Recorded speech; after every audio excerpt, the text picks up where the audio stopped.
Containers of his fullness. ఆయన సంపూర్ణతను కలిగి ఉన్న మన ప్రాణము, శరీరము, ఆత్మ శరీరం కలిస్తే ప్రాణం, ఆత్మ శరీరం విడిపోతే మరణం. Right? Life is equal to body plus spirit. Separation of body and spirit is death. Right? Now what do we carry? 1 Corinthians 3:16, 1 కొరింథీయులు 3:16. మీరు దేవుని ఆలయమై ఉన్నారనియు దేవుని ఆత్మ మీలో నివసించుచున్నాడనియు మీరు ఎరుగరా? మనం ఏమై ఉన్నామంట? దేవుని ఆలయం. దేవుని ఆత్మ ఎవరిలో నివసిస్తుందంట? మనలో. Talk to your neighbour and say get ready. మళ్ళీ చెప్పండి, get ready. Because it's the revolution that fills you, that changes your perspective. మనమంట దేవుని ఆలయమై ఉన్నామంట. దేవుని ఆత్మ మీలో నివసించున్నాడని మెరుగురా. అసలు మీకు తెలియదు, అపవాది వాడు చాలా కృంగిపోయి ఉన్నాడు. The most depressed candidate is the devil. వాడికి ఇప్పటికీ ఒక మిస్టరీ అర్థం కాదు. వాడితో పాటు దూతలు కూడా ఆశ్చర్యంగా చూస్తున్నాయి. వాళ్ళతో పాటు 24 మంది పెద్దలు ఆశ్చర్యంగా చూస్తున్నారు. వాళ్ళు ఇప్పుడు ఏం చేస్తారంటే వాళ్ళ కిరీటాలు తీసుకెళ్ళి ఆయన పదాల దగ్గర పడేస్తారండి. వేవేల దూతలంతా మొత్తం పరలోకమంతా టెన్షన్. అపవాదేమో కుళ్ళుతోటి వాడు శానలతోటి చూస్తున్నాడంటే. ఎందుకు చూస్తున్నాడు? మనం ఏమయ్యామంట? దేవుని ఆలయం అయ్యామంట. ఇంకొకటి ఉంది, దేవుని ఆత్మ మీలో నివసిస్తున్నాడంట. వాళ్ళకి అర్థం కాలే. ఎందుకు అర్థం కాలేదు? 1 రాజులు 8:27. వాళ్ళకి దేవుడి గురించి కొంచెం జ్ఞానం ఉంది. ఈ దూతలకి, అపవాదికి, మంచి దూతలకి నేను అంటున్నాను, అపవాది కంటే చెడ్డ దూతలు. ఓకే, అక్కడ ఉండేటువంటి పెద్దలు, సెరూపులు, కెరాఫులు, వీళ్ళందరూ. నిశ్చయముగా దేవుడు ఈ లోకమందు నివాసము చేయడు. ఆకాశ మహాకాశములు సహితము నిన్ను పట్టజాలవు. నేను కట్టించిన ఈ మందిరము ఎలాగు పట్టును? ఆకాశ మహాకాశములు సహితము నిన్ను పట్టజాలవు. ఇది ఆ దూతలకు తెలుసు. ఆ కెరూబులు, సెరాఫులు ఆయన చూస్తాయా? చూడకుండా రెక్కలతోటి మూసుకుంటాయా ఒళ్ళంతా, కళ్ళంతా? చూడలేరు. ఏ నరుడు, ఏ కెరూబు చూడలేదు ఆయన్ని. ఆయన ఏంటో, ఆయన గుణాలేంటో, ఆయన మహిమేంటో, ఆయన బుద్ధులేంటో, ఆయన వరాలేంటో, ఆయన శక్తి ఏంటో ఏమీ తెలియదు, కప్పుకోవడమే. కానీ అవి ఏమంటా ఉంటాయంట మాటిమాటికి? ఆయన పరిశుద్ధుడు, పరిశుద్ధుడు. They are language. ఈ అపవాదేమో ఆయన తెలుసుకొని ఆయనకంటే పైకెక్కిపోదాం అనుకున్నాడు. ఓకే, అవ్వలేదు. ఎందుకంటే ఆయన ఆకాశ మహాకాశములు ఆయనకి పట్టజాలం అంట. అటువంటి దేవుడు వచ్చి మానవుడిలో ఉండడం ఏంట? The mystery is how can this uncontainable God can contain in a blood filled, flesh filled body called human being. What did Jesus do on the cross? ఏం చేశాడు ఆయన సిలువలో? ఆ కార్యము.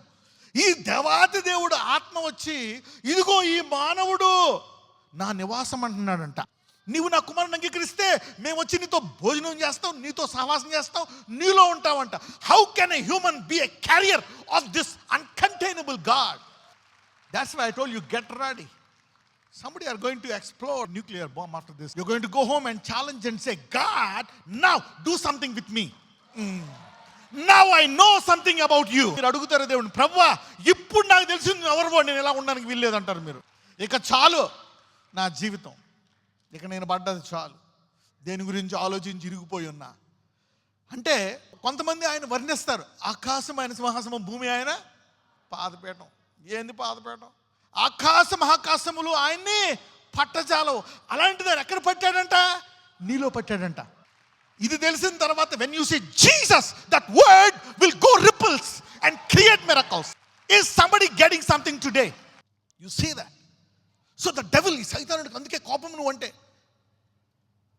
నువ్వు ప్రార్థిస్తే మండిపోతుంది వాడికి. ఎందుకంటే ఈ ఆకాశ మహాకాశములు పట్టజాలని దేవుడు నీలోంచి పనిచేస్తాడు. నువ్వు ఎప్పుడైతే బైబిల్ చదువుతావో, నువ్వు ఎప్పుడైతే ప్రార్థిస్తావో, ఈ ఆకాశ మహాకాశములు పట్టజాలని దేవుడు నీ నుంచి మాట్లాడడం మొదలు పెడతాడు, నీ నుంచి అద్భుతాలు చేయడం మొదలు పెడతాడు. అందుకనే నువ్వు ఉపవాసం చేస్తే శరీరాన్ని నలగొట్టి ఆత్మ ద్వారా ఈ దేవుడు ఇంకా గొప్పగా పనిచేయడం మొదలు పెడతాడు. You see that? That's why devil fights your fasting, your prayer, your Bible study. అందుకే అపవాది నీ ప్రార్థన జీవితాన్ని, నీ వాక్య జీవితాన్ని, నీ ఉపవాస జీవితాన్ని వాడు తొక్కుతాడు. ఎందుకంటే వాడికి తెలుసు ఈ ఆకాశ మహాకాశములు సైతం పట్టజాలని దేవుడు బయటికి రావాలంటే వీడి చేత కొన్ని చేయించకూడదు. ఆయన ఆపలేను, నిన్నನ್ನು ఆపాలి. కానీ ఈరోజు నిన్ను కూడా ఆపలేడు. దీని తర్వాత somebody is becoming unstoppable after today. Somebody is becoming unlimited after today. Somebody's boundaries are expanding to the east, west, north and south today. Somebody is going to all nations. Somebody is becoming a billionaire. Somebody is being holy. Somebody is righteous. Somebody is raising the dead. Somebody is healing the sick. Somebody is healing the crippled, lame, maimed. All right. పక్కన అడగండి, నీళ్ళు ఎవరున్నారు అని అడగండి. First నేను చూస్తే మనం దేవుని ఆలయం అయి ఉన్నాము, ఆయన ఆత్మ ఉంది. You see now you need to think of it, God. If such an uncontainable God that heaven and heavens of heavens cannot contain, if he is in me, ఆయనకి నీ పట్ల ఒక ప్లాన్ ఉందంట. He has a plan for you. Let it come to pass from today. అందుకే అంటాడు Paul, high calling. ఏమంటాడంట? High calling. Let this uncontainable God who is contained in you reveal his glorious plans. అందుకే అంటాడు, Christ in you. What glory? This glory. అందుకే నువ్వు ఏది పడితే అది మాట్లాడావు. ఆయన ఉన్నాడు కాబట్టి నువ్వు పెయ్యాల్సిందే నీ మాటల్లో. అవునా కదా?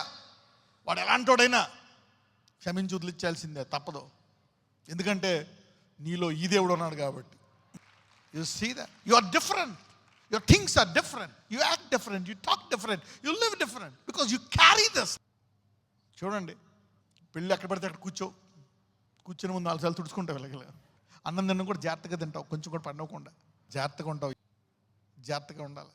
నేను అవన్నీ కూడా నీట్గా ఉండాలనుకుంటాం. బయట వాటికి అంత జాగ్రత్త ఉంటే లోపల ఇంత గొప్ప దేవుణ్ణి పెట్టుకొని ఇంకెంత జాగ్రత్తగా ఉండాలి. ఆయన గుణాలు ఎలాగుంటాయి అని అక్కడ పరలోకములు అడిగితే ఆయన చెప్పాడు, నా గుణాలు ఇదిగో నా సంఘం ద్వారా చూసుకోండి అంటున్నాడు.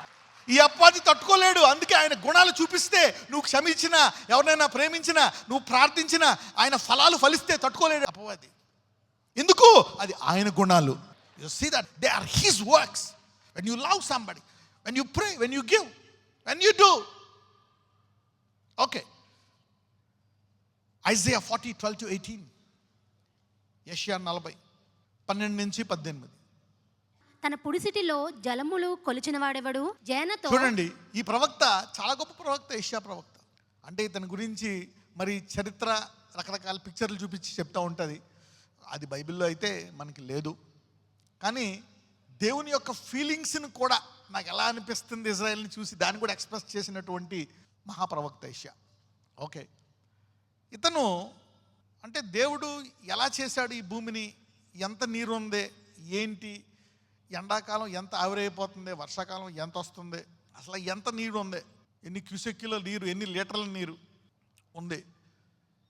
తన పుడిసిటి అంటే ఓకే, తన పుడిసిటిలో ఈ భూమిలో నీళ్ళు ఎన్ని వేయాలి అని కొలిచాడంట, అని కొలిచేసాడంట. అవి 7 సముద్రాలు, ఎన్నో సముద్రాలు అయిపోయాయి. పసిఫిక్ ఓషన్, ఇండియన్ ఓషన్, సముద్రాలు, నదులన్నీ ఇలా వెళ్ళిపోయాయంట భూమి అంతా. తర్వాత చూద్దాం. జానతో ఆకాశములు. జాన అంటే ఇది జాన, 1 2 3 4 ఇన్ని జానలు అని చెప్పి కొలిచాడంట. ఆకాశం ఉండాలని. నీకు ఎక్కడైనా ఆకాశంలో ప్లేన్ ఆగిపోతుందా? ఇక్కడికి వెళ్ళిపోయి తిరిగిపోతుంది వెనక్కి, అలా వెళ్తానే ఉంటే ఎక్కడికి దాకా వెళ్తావో తెలీదు. ఆయన జానలతో కొలిస్తే దట్ ఈస్ ఇన్ఫినిటీ. మనిషికి ఇన్ఫినిటీ అంటే ఆకాశం నుంచి ఇప్పుడు ఏరోప్లేన్ అంతవరకు ఎంత దూరం వెళ్ళాలి, అంత దూరం వెళ్ళగలదని జానతో కొలిసి చేయగలవా? ఆకాశం ఎంత ఉంటుంది సరే ఓకే, భూమి ఎంత ఉంటుందో కనుక్కున్నారు. భూమికి చంద్రుడికి ఎంత దూరం ఉంటుందో తెలుసు, భూమికి సూర్యుడికి ఓకే, ఇవన్నిటికి ఎంత దూరాలు ఉంటాయో తెలుసు. ఈ ఆకాశం ఎంత దూరం ఉంటుందో ఎవరికైనా తెలుసా? ఎందుకు? ఆయన జానతో కొలిచాడంట. అంటే ఆయన జానతో కొలిస్తే మానవుడికి అది కొలత లేదు. మీకు దేన్నైనా ఇన్ఫినిటీ అంటే ఏంటో తెలుసా? అంతము లేనిది, అంతము లేనిది. సో పుడిసిటితో నీళ్లు కొలిసి ఇలాగ వస్తే అరేబియా సముద్రం, ఆ సముద్రం, ఈ సముద్రం. తన పుడిసిటితో జలములను కొలిసిన వాడెవడు? జానతో ఆకాశములో కొల చూచిన వాడెవడు? భూమిలోని మన్ను కొలపాత్రలో ఉంచిన వాడెవడు? అంత మట్టి ఉండాలా, ఆ మట్టి కూడా కొండలు ఉండాలి, కొండ ఎంత ఉండాలి, మొత్తం కొండలు గేండలు అన్నీ రాళ్ళన్నీ కలిపి ఎంత ఉండాలని ఇలా పోసాడంట మట్టి. ఓకే, కొలపాత్రలో ఉంచిన వాడెవడు? త్రాసుతో పర్వతములను తూచిన వాడెవడు? మౌంట్ ఎవరెస్ట్ ఎంత బరువు ఉండాలా, ఇదెంత ఉండాలా, ఇదెంత ఉండాలా అని చెప్పి కొండలు కూడా సెట్ చేశాడంట ఆయన మొత్తం అన్నీ. రైట్. తూనిక చేత కొండలను తూచిన వాడెవడు? ఏ కొండ ఎంత బరువు ఉంది ఎవరైనా చెప్పగలరా సైంటిస్టులు? ఆయన చెప్తాడంట, ఇది ఎన్ని కేజీలు, ఇది ఎన్ని టన్నులు. He can. యెహోవా ఆత్మకు నేర్పిన వాడెవడు? యెహోవా ఆత్మకు నేర్పిన వాడెవడు అంటే ఇలాంటి ఆత్మ అంట, నీలో ఉండే ఆత్మ. అసలు ఈ పాటికి నువ్వు బ్లాస్ట్ అయిపోవాలా. ఇది అప్పాది చూసి అనుకుంటున్నాడు అనమాట, ఇలాంటి దేవుడు వచ్చి మానవుల్లో దూరుతున్నాడు ఏంటి, యేసుని నమ్మితే ఏం జరుగుతుంది, ఈడేం చేస్తాడు, అందుకనే ఈడు బైబిల్ చదవకుండా ఆపాలా, ప్రేయర్ చేయకుండా ఆపాలా, వీడి చేత పాపం చేయించాలా, ఆయనకి ఏది ఇష్టమో దానికి వ్యతిరేకంగా చేయించాలి. ఆయన వివాహం అంటే ఘనమైంది, దాన్ని పాడు చేయాలా. వివాహానికి ముందు స్త్రీలను పాడు చేయాలా, వివాహానికి ముందు పురుషుల్ని పాడు చేయాలా. యు సీ దట్ నా.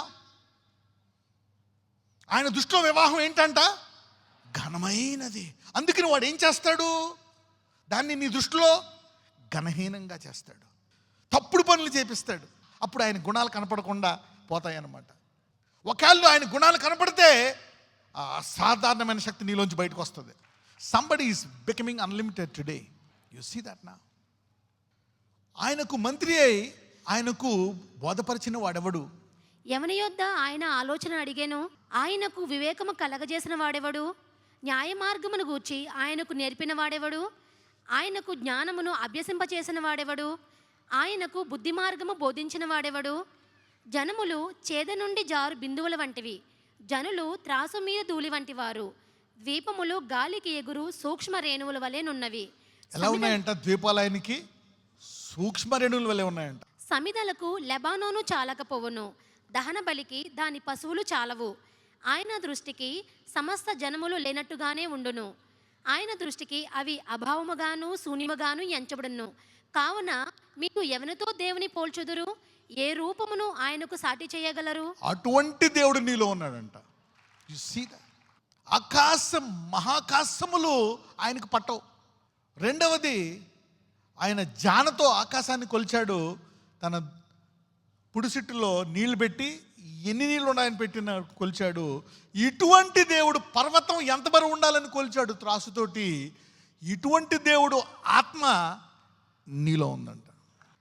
You are carrier of this God. అందుకని ఎంతమంది ఈ రోజు నుంచి ఆయన గుణాలు బయటకు తీద్దాం అనుకుంటున్నారు? ఆయన గుణాలు బయటకు తీస్తే ఆయన సామర్థ్యం బయటకు వస్తుంది. You see that. కొలసీలు 2:9-10. ఏలయనగా దేవత్వము యొక్క సర్వ పరిపూర్ణత. ఆగండి. అందరూ అడిగారంట అక్కడ పరలోకములో, నువ్వు ఎలాగుంటావు ప్రభువా? 12 మంది పెద్దలు, కెరూబులు అందరూ అడుగుతారంట, Lord how are you, we want to see your nature, your fullness. అసలు నిన్ను మనం కనీసం చూడలేకపోతున్నావు, నీ సంపూర్ణత ఏంటి? గాడ్స్ ఫుల్నెస్ అంటే heavens of heavens cannot contain him. ఆకాశ మహాకాశములు ఆయన పట్టజాలు. ఆయన జానతో కొలిచినటువంటి ఈ ఆకాశము ఎంత పొడవు ఉంటుంది అనేది ఇప్పుడు దాకా ఏ సైంటిస్ట్ అని చెప్పాడా? How empty is the space, nobody can tell it. You see now. అటువంటి దేవత్వము యొక్క పరిపూర్ణత శరీరముగా క్రీస్తునందు నివసించుచున్నది. శరీరముగా ఎవరిలో ఉందంట? ఆ క్రీస్తు ఎవరిలో ఉన్నాడంట? అంటే దేవత్వము యొక్క సంపూర్ణత క్రీస్తు ద్వారా ఎవరిలో ఉంది? The fullness of God is being contained by an earthen vessel who was a sinner, washed by the blood of Jesus now. Is it making sense to somebody? Am I giving you a dream and a vision today? Am I challenging your faith today? ఈరోజు మిమ్మల్ని challenge చేస్తున్నానా? ఎవరు నీలో ఉన్నారు? First సింపుల్గా చెప్పేశాను. ఏం చెప్పేశాను నేను? మనము దేవుని ఆలయమై ఉన్నాం, దేవుని ఆత్మ మనలో నివసిస్తుంది. సింపుల్, మనకు అందరికీ తెలుసు. కానీ ఎటువంటి దేవుడు మనలో ఉన్నాడు?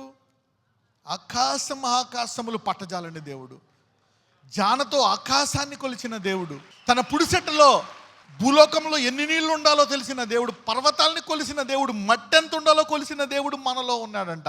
సో ఇటువంటి దేవుడి యొక్క సంపూర్ణత ఇంకా ఇది ఆయనలో ఉండే ఒక భాగం. ఆయన సంపూర్ణత ఎలాగుంటుంది అని చూడాలంటే ఆయన క్రీస్తును సృష్టించి క్రీస్తులోంచి ఆత్మను, అందుకే అపవాదికి కోపం అంటే నేను చాలా బాగున్నాను కానీ నాకంటే ఆయన చాలా బాగున్నాడు, కొన్ని వేల లక్షల రెట్లు నాకంటే ఆయన బాగున్నాడు, ఆయన కంటే ఎక్కిపోవాలి అని అనుకున్నాడు. ఆయన ఏం చేశాడు? ఈయనకంటేసి ఆయన సంపూర్ణతను మానవుడిలో పెట్టాడు. వాడికి అర్థం కావట్లే. Let us go to earth అని భూమిని సృష్టించాడు, కిందకు వచ్చాడు. లెట్ us గో, మట్టి తీశాడు. ఏం చేస్తున్నాడు? ఒక చిన్న మానవుని చేశాడు అని ప్రాణం వదిలాడు. స్త్రీని చేశాడు, ఇద్దరికి పెళ్లి చేసి నేను ఉంటా మీ మధ్యలో అన్నాడు. అది అప్పాదికి నచ్చలే. నువ్వు వీళ్ళలో ఉండడమా? నీ గుణాలు వీళ్ళ ద్వారా చూపిస్తావా? అందుకని అపవాదికి తట్టుకోలేకపోతున్నాడు. ఎవరిని పడేద్దామా ఆయన చూస్తున్నాడు. అక్కడ దూతలేమో ఆయన గుణాలు సంఘము ద్వారా బయటకు వస్తాయి. 6,000 years. But today somebody is manifesting. The earth is waiting for the manifestation of the sons of God. We contain this. We contain this God. అలాంటిది నీ గర్భాన్ని తెరవలేడా? నిన్ను స్వస్థపరచలేడా? నీవు అడుగు వాటికంటే, ఊహించు వాటికంటే. సో ఆయన నిన్ను ఆశీర్వదించే ముందు ఆయన గుణాలు డెవలప్ చేయాలని చూస్తాడంట. మనమేమో బ్లెస్సింగ్ ప్రేయర్ చేస్తాము, ఆయన ఏం చూస్తాడంట? గుణాలు. ఎందుకు? ఆయన సంపూర్ణత వచ్చిన తర్వాత ఆ గుణాలు ఆ సంపూర్ణతను నిలబెడతాయి. దేవుడు పడిపోతాడా? ఎందుకు? Holy holy holy holy holy, he cannot fall. అందుకే ఆయన నిన్ను పరిశుద్ధతలో ఎదగాలని చూస్తున్నాడు. అందుకే అపవాది నిన్ను పరిశుద్ధతలో పడేయాలని చూస్తున్నాడు. You getting me now? నీ చేత దొంగతనాలు చేయించాలని చూస్తున్నాడు, అబద్ధాలు ఆడని చెప్పి చూస్తున్నాడు, రకరకాల పాపాలు చేయించాలని చూస్తున్నాడు. ఎందుకంటే వాడికి భయం, ఈ సంపూర్ణత ఎక్కడ బయటకు వస్తుందా. ఈ మెసేజ్ వినువారు ఈరోజు దేవుని చిత్త ప్రకారం అయితేనే వింటున్నారు, లేకపోతే వినరు. ఈరోజు ఈ మెసేజ్ విన్న తర్వాత నీ నలుదిక్కులు విశాల పడాల్సిందే, నీ పేరు గొప్ప అవ్వాల్సిందే. అబ్రహాం ఆశీర్వాదం, I will make your name great. Somebody's name will be great from today. గొప్పతనం. ఇంత గొప్ప దేవుడు నిలబెట్టిన తర్వాత నీ పేరు చెప్పుకోవడం చిన్న మ్యాటర్. నువ్వు ఫేమస్ పాపులర్ అవడం పెద్ద మ్యాటర్ కాదు. అదొక చాలా చాలా లైట్ పని. అందుకంటాడు ముందు ఇది ఎత్తుకు, అది టిప్గా ఎత్తానంటాడు. లవ్, ప్రేమించు. ఏంది ప్రేమించేది? ఇన్ని కుమ్మేస్తాను నేను, నీకు తెలియదు వీడి సంగతి. దేవుడు అంటాడు లవ్, పోనే, జస్ట్ గో బ్యాక్. పీస్. ఆయన ఏంటంట? Prince of piece. షాలోమ్. నేను శాంతికర్తను, కొంచెం ట్రై చేయి శాంతికి, నా అసాధారణ శక్తి బయటకు వస్తుందండి. You know, if such God is in you, come on to develop his nature today. Yeah, pray today. Then your promotion. చాలా మందికి ఉద్యోగాల్లో ప్రమోషన్ వస్తుంది, చాలా మందికి వివాహాలు జరుగుతాయి, చాలా మందికి డ్యామ్లోంచి నీళ్ళు వస్తాయి చూసారా, వరదలు వచ్చినప్పుడు. అలాగా నీ ఆశలు దేవుడు నెరవేరుస్తాడు, నీ హృదయవాంఛలు నెరవేరుస్తాడు. యెహోవా యందు ఆనందించు, ఆయన నీ హృదయవాంఛలను నెరవేరుస్తాడు. Come on, make a decision today. Lord, give me new life, new beginning. I want to bring this mighty God in me. నీ తల్లిదండ్రులు గౌరవించు, బట్ కానీ వారిలో ఉన్నట్టు వారి బలహీనతల ప్రకారం నువ్వు జీవించాల్సిన అవసరం లేదు. యా, నీలో ఈ మహాదేవుని గుణాన్ని బయటికి తీయాలా, దేవుని గుణాలు బయటికి తీయాలా. Yeah, whatever it is, this is the manifestation, this is what it is suppose to be. Let it come to pass from today. So I want to tell you what you carry. ఈ రోజు నుంచి మీరంతా చాలా బరువుగా నడవాలా. నీకు తెలియదు, మహాకాశములు పట్టజాలంటే దేవుడిని నేను క్యారీ చేస్తున్నా. Containers of his fullness. Father, in the name of Jesus, Lord, heal them now. యెహోవా రాఫా, వారిని ముట్టి స్వస్థపరచండి నాయన. దేహంలో ఎక్కడెక్కడ ఎటువంటి ఇబ్బంది ఉందో వారిని ముట్టి స్వస్థపరచండి. లార్డ్ జీసస్, ఏ వ్యాధి అయితే కుదరదంటున్నారో, తగ్గదంటున్నారో, ఆ వ్యాధిని ముట్టి పరిపూర్ణముగా స్వస్థపరచండి నాయన. ఎవరెవరైతే ఇంకా నా బలహీనతలు పోవట్లేదు అనుకుంటారో, ప్రతి బలహీనతను విరగొట్టే కాడి దయచేయండి. సిగరెట్, త్రాగుడు, దురలవాటు, ఆయా చెడ్డవాటిని చూడట, చెడు రిలేషన్షిప్స్, ఆయా వివాహాన్ని గణపరచినటువంటి కార్యాలు, వివాహానికి ముందు ఆయా సిద్ధపడి పరిశుద్ధంగా ఉండి పరిశుద్ధంగా వివాహానికి వెళ్ళేటువంటి జీవితాలను వారికి దయచేయండి. అన్ని కాళ్ళను విరగొట్టండి నాయన. Yes, break every yoke. అందరూ చేతులు పైకి ఎత్తండి. అయ్యా, ఈ హస్తాలను ఆశీర్వదించండి. దావీదుతో అన్నావు, ఇదిగో నీవేమి చేసినా ఆశీర్వదిస్తావని ఈ చేతులను. అయ్యా, అవి చేసే పనిని లోటు లేకుండా వారి పిల్లలకు ఆహారం ఇచ్చి ప్రయోజకులుగా చేసి వారికి కావలసినవి సమృద్ధిగా పొందుకొని వారి గిన్నె నిండి పొర్లి ఇతరులకు ఆశీర్వాదంగా మారే చేతులుగా ఆ చేతులను ఆశీర్వదించమని, అన్ని రంగాల్లో ఆశీర్వదించమని ఈరోజు విత్తిన వాక్యము ప్రతి ఒక్కళ్ళలో నూరంతలు ఫలించునుగాక, గొప్ప మార్పు తీయునుగాక. నజరేయుడనేసి ప్రార్థిస్తున్నాము తండ్రి. Amen. God bless you. Thank you very much. See you again.